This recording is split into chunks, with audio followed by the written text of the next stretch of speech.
Bonjour, Sabine Drevet, donc je suis gériatre dans l'unité d'orthogériatrie à Grenoble et on va poursuivre le dézoomage. Donc simplement parler d'hétérogénéité du vieillissement, vous en êtes tous témoins en marchant dans la rue ou dans vos consultations. Aujourd'hui, on décrit trois grands profils de sujets, les robustes qui sont des adultes vieillissants sans grande comorbidité. À l'opposé, les polypathologiques dépendants, ceux-là on arrive à les reconnaître facilement.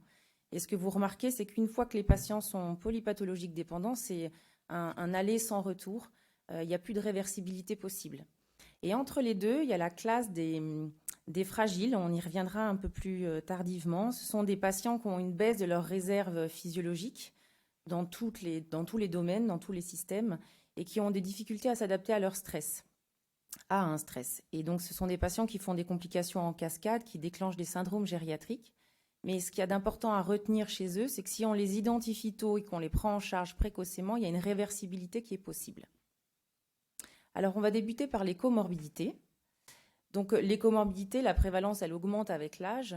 Et en moyenne, chez les patients qui ont plus de 80 ans, c'est entre 3 et 4 comorbidités. Alors, elles peuvent être d'origine cardiaque, neurologique, rénale, etc. Et ce qu'il y a d'important à comprendre, c'est que ce n'est pas l'âge qui enclenche de la dépendance, mais ce sont les comorbidités et leur degré de sévérité qui vont induire de la dépendance. Donc ça, c'est vraiment important à comprendre parce que si vous avez un patient qui arrive en consultation qui a acquis de la dépendance, mais pour vous, il n'y a pas de comorbidité en rapport avec leur statut fonctionnel, c'est qu'il y a probablement des diagnostics manqués. Alors la réalité, c'est finalement plus les comorbidités non connues. Et ça, on a tendance à dire que c'est le kiff du gériatre, mais c'est votre hantise à vous, parce qu'une comorbidité cachée est une comorbidité explosive. Alors on va citer quelques exemples.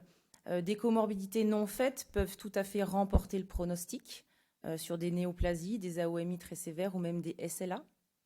Peuvent complexifier la prise en soins s'il y a des patients qui ont des anticoagulants curatifs sur la période périopératoire. Les comorbidités peuvent constituer un facteur de risque d'infection, et vous y êtes très sensible, la malnutrition, le diabète, etc. La compliance au traitement et le respect des consignes des traitements, ça, les patients qui ont des troubles neurocognitifs peuvent être des candidats typiques à ce type de problématique. Et puis la tolérance au traitement chez les patients qui sont dénutris. Donc il y a un intérêt à aller dépister les comorbidités non connues parce que ça va nous aider à hiérarchiser, à avoir une prise en soin qui soit cohérente. Alors le fardeau des comorbidités, c'est une étude avec un peu plus de 300 patients, plus de 65 ans, et en fait, ils ont regardé l'impact des comorbidités sur les complications en post-chirurgie du rachis. Donc, ils ont défini la polypathologie comme plus de 3 comorbidités coexistantes. Et donc, la polypathologie était associée à une forte augmentation des complications. Les complications majeures étaient multipliées par 3. Donc, c'était des DINDO 3, nécessitant une réintervention chirurgicale ou une prise en charge endoscopique. L'infection de site opératoire multipliée par 4 et la mortalité précoce ou intermédiaire à 6 mois était très élevée. Alors on le sait, c'est pas nouveau. Chez le sujet jeune, le risque périopératoire est essentiellement représenté par la chirurgie et l'anesthésie. Chez le sujet âgé et le sujet gériatrique, c'est typiquement les comorbidités qui vont avoir un poids essentiel dans le risque périopératoire. Et concernant la chirurgie du rachis, les patients âgés font plus de complications, 2 fois plus de complications que les sujets plus jeunes. Alors, on va prendre l'exemple des troubles neurocognitifs. Alors, sans parler des démences, mais les troubles neurocognitifs, on va dire modérés, ces patients-là font 2 à 3 fois plus de complications que les patients qui sont indemnes de troubles neurocognitifs. Et peut-être que c'est à mettre en lien avec le risque de développer une confusion. Et c'est une méta-analyse qui a regardé l'incidence des confusions à l'issue d'une chirurgie du rachis. Et ça s'élevait à 12%. Alors je suis très étonnée parce qu'habituellement on dit que la confusion post-opératoire c'est plus 30 à 50% des sujets âgés. Là c'est 12%. Mais quoi qu'il en soit, ce qu'il faut retenir, c'est un haut risque des complications post-opératoires et qu'il faut typiquement la traquer au 2e jour post-opératoire. Ce risque de confusion, on s'intéresse aux facteurs prédisposants. Et donc ça, c'est une étude sur peu de patients, mais une étude récente qui a associé le risque d'une confusion post-opératoire avec la préexistence de troubles neurocognitifs, la préexistence de troubles de l'humeur et la lourdeur du geste chirurgical ou la complexité chirurgicale. Il n'y a rien de nouveau, en fait, tout ça on le sait depuis longtemps. Les patients qui ont des troubles cognitifs, des troubles psychologiques, qui ont des médicaments psychotropes sont des patients à très haut risque de développer une confusion en post-opératoire. Ça, c'est quelque chose de très récent. Dodsworth qui a développé un un score prédictif de confusion post-opératoire avec des éléments assez simples, l'âge, le poids, le BMI, l'ASA, un historique, enfin un antécédent de confusion, et puis le statut cognitif, est-ce que le patient a des troubles ou pas, qui permet de prédire le risque de développement d'une confusion en post-opératoire. Ça peut être un bon élément de support d'échange avec une famille, par exemple.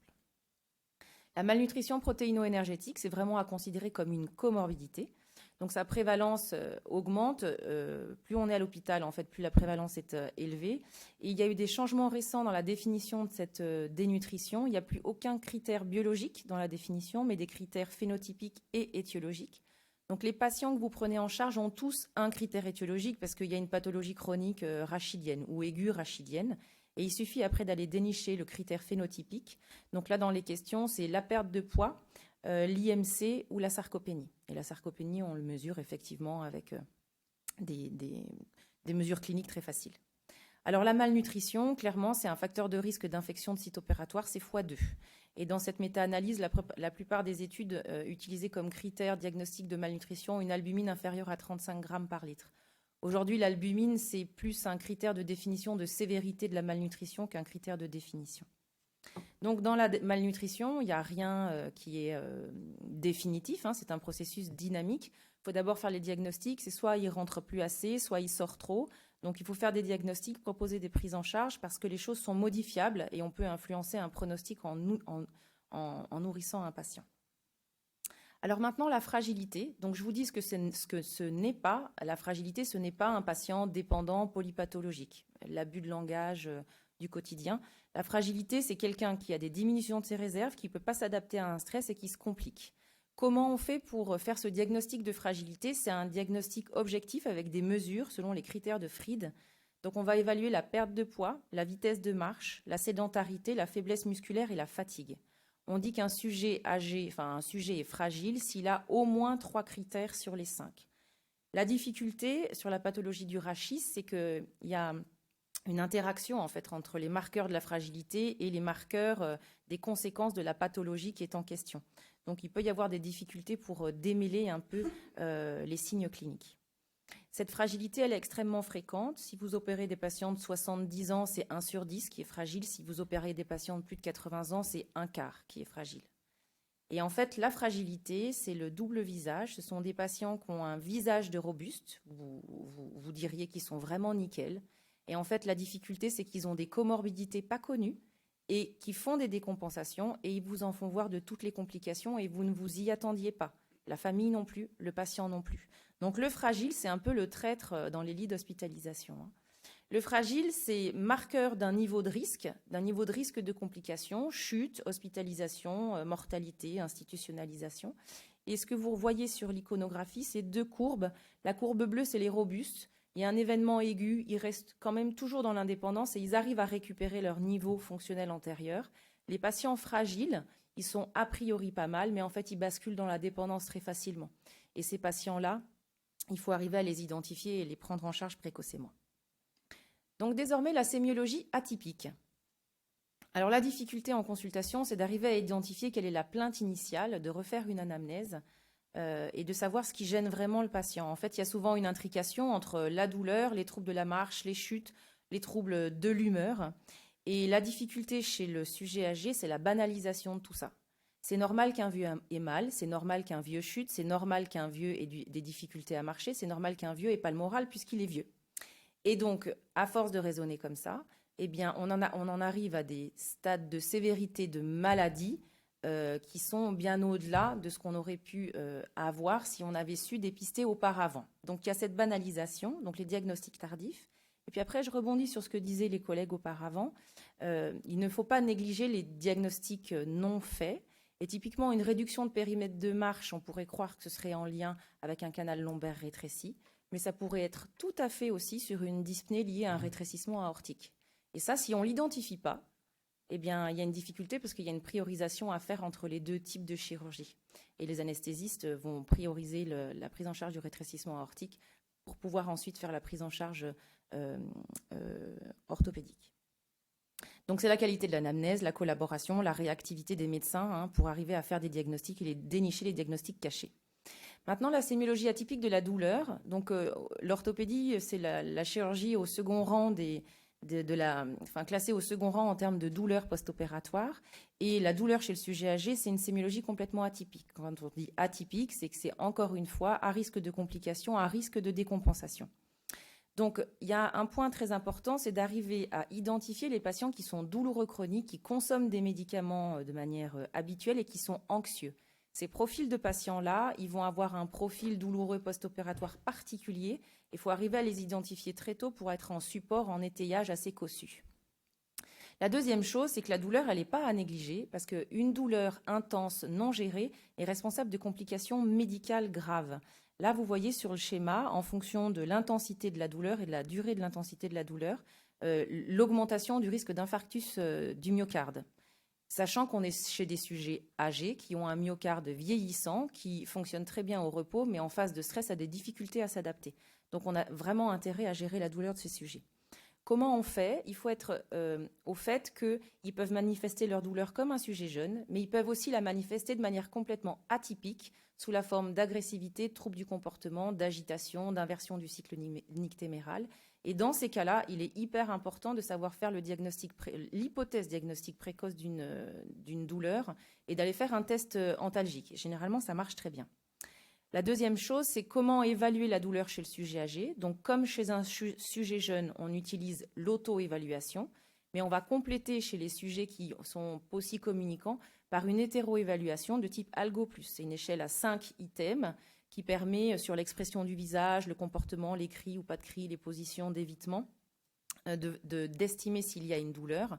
Et donc, si l'échelle est égale ou supérieure à 2, il y a une douleur.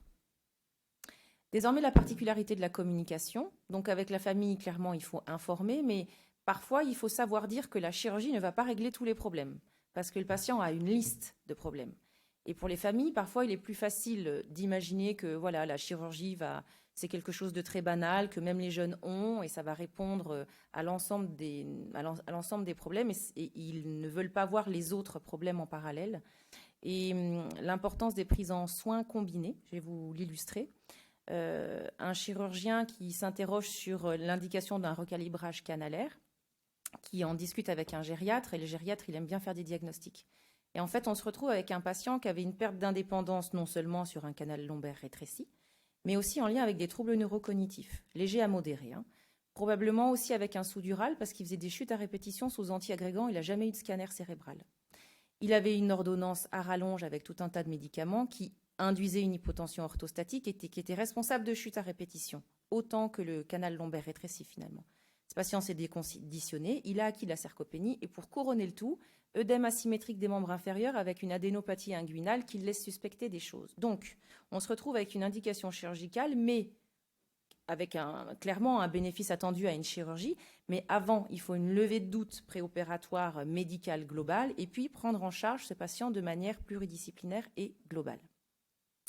Donc, on en revient à la notion de décision partagée, la notion de préhabilitation, éventuellement en chirurgie du rachis. Donc, la préhabilitation, elle a fait ses preuves dans plein de types de chirurgie.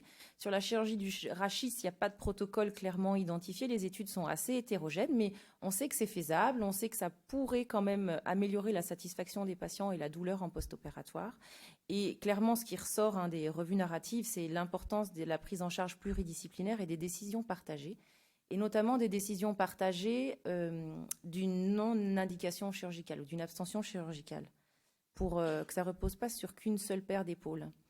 Et donc, quelle réponse proposer à un patient, à une famille, lorsque c'est trop tard pour une chirurgie éventuellement? On va toujours se poser la question du traitement médical optimal, qui généralement est complètement négligé et qui n'est pas optimal, de fait. L'astuce de prescrire une infirmière pour une optimisation du traitement médicamenteux antidouleur. C'est important parce que des fois, il y a des patients qui vous disent qu'ils ont toujours mal. Vous augmentez les doses ou le médecin traitant augmente les doses d'antalgiques, mais c'est juste qu'il ne prend pas ces traitements. Donc, la prescription d'une infirmière est une bonne option. L'évaluation globale médicale, le médecin traitant et l'impact des équipes de gériatrie ou de rééducation, savoir faire appel au centre de la douleur, évidemment une prise en charge sociale globale en lien avec des diagnostics médicaux. Je ne parle même pas de l'ergothérapie, etc., qui fait partie intégrante de l'évaluation globale. Donc au total, il faut savoir repérer les polypathologiques dépendants, mais surtout se méfier des fragiles. La question de la perte de poids, de la vitesse de marche à évaluer très facilement en consultation pour se guider.